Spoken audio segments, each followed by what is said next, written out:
Hello YouTube, I'm getting the error 11 on this machine. I turned the gas off trying to create or recreate an error number 11. If I look at the manual here and I search for error 11, let's see what it says.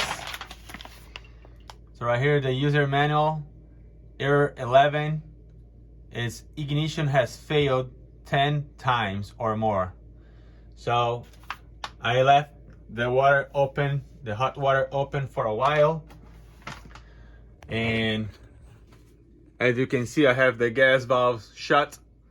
So yes, it wouldn't be able to start because the gas is off.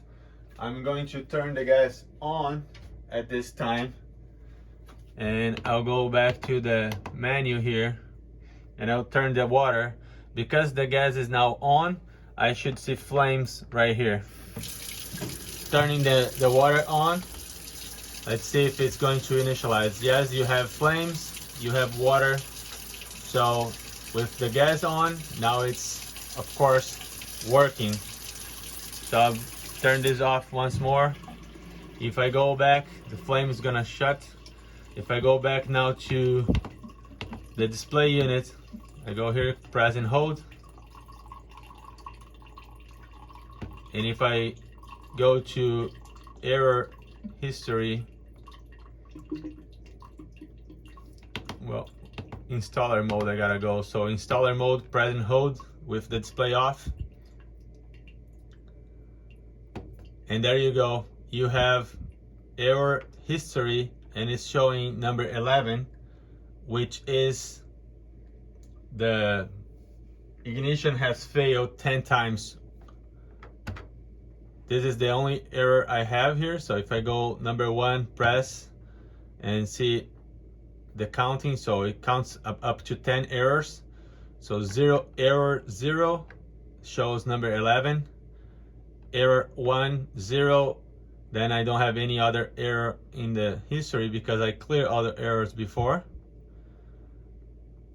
If you want to clear this error number 0, so you don't want to see this anymore because you fixed the issue, then you go to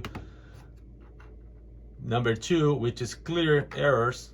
So number 2, EHIS, and you say yes.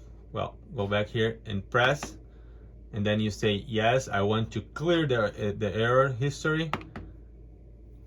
It should have cleared by now. So let's see.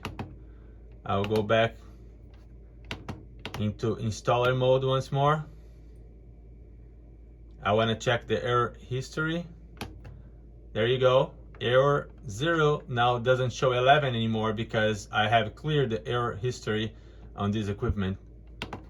Back to the main menu. I hope that this have helped you identifying errors. So again, you have the manual, you have all the codes for the error histories here. Whatever number you see there, just come to the user manual and find your number and what it stands for. There is actions you can take on how to probably solve the issue. Very helpful. It's a long list. If you don't have the user manual, I can help you out. Please email me, or well, actually send a comment and I will provide an answer to you as fast as I can. Thank you for watching. I hope that this video has helped you somehow on operating this unit.